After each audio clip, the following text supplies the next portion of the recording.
یہ ہوا اجسام و ابدان کی زندگی کا باعث ہے، اور بیرونی جانب سے جب ہم اسے سانس کے ذریعے جذب کرتے ہیں اور اندرونی جانب سے جب یہ روح سے ملتی ہے تو زندگی کو قائم رکھنے والی ہوتی ہے۔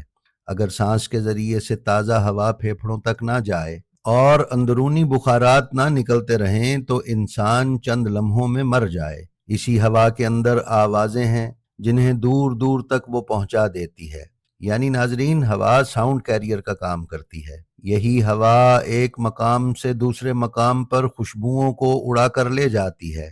دیکھو، جب ہوا چلتی ہے تو تمہاری ناک تک طرح طرح کی خوشبوئیں اڑا کر لاتی ہے۔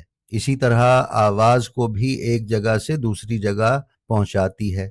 یہی ہوا گرمی اور سردی بھی لے کر آتی ہے، جو یکے بعد دیگرے انسان کے فائدے کے لیے آتی جاتی رہتی ہے، یعنی سردی اور گرمی